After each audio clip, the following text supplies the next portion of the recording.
大家好啊，我係善貴，歡迎嚟到素食 Happy Day。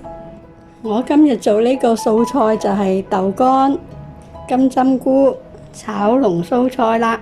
以前有一條片呢，就係腐乳炒龍鬚菜嘅，如果大家有興趣嘅話，可以去睇返啦。個連結我會係擺咗喺說明欄嗰度㗎。今次我就加多啲材料嚟到炒龍鬚菜啦，豆乾、金針菇，陣間會係仲有其他嘅醬料嘅。唔知大家有冇睇過啲影片係教人將呢個金針菇嘅頭再嚟種多一次呢？我就試過唔係好得嘅。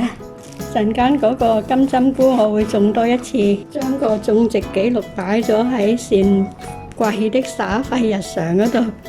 大家有興趣呢，過幾日就可以睇下呢個金針菇變成點樣啦。切豆乾，啲豆乾就咁樣將佢切成薄片就得啦。咁就切好晒啦，幾快脆。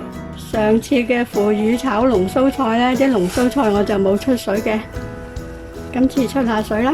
如果係唔怕啲龍鬚菜有少少係澀澀地嘅味呢，都可以唔出水都得嘅。大概淥佢2分鐘咁就得㗎啦。淥咗2分鐘就滗翻起佢啦。呢啲係薑蓉，用個細火嚟到爆下啲薑蓉啦。如果食五辛嘅朋友可以加啲蒜蓉落去添嘅。呢啲係泰國嘅豆醬啊，應該係同普寧豆醬差唔多啦。倒埋落去爆一爆佢。落啲金針菇落去啦，開翻大少少個火炒翻勻勻佢，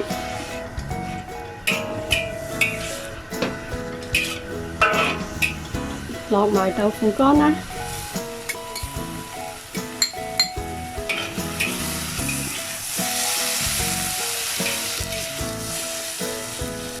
落埋啲龍鬚菜。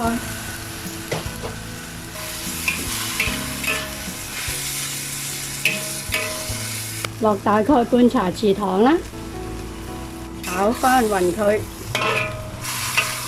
因為啲豆醬都好鹹嘅，咁樣各位就自己試下味，睇下夠唔夠味。如果覺得都係淡，先再落啲鹽啦。我試少少味先，我覺得夠味啦，我就唔加鹽啦。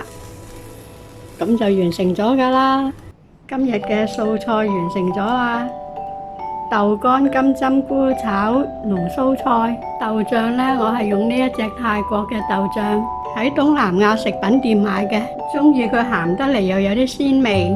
有啲普寧豆醬呢，就淨係得個鹹字嘅。唔知大家會點樣食龍鬚菜呢？歡迎大家留言話俾我聽。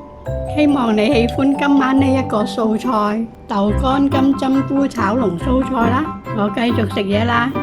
祝各位 happy 每一日，下次再見啦，拜拜。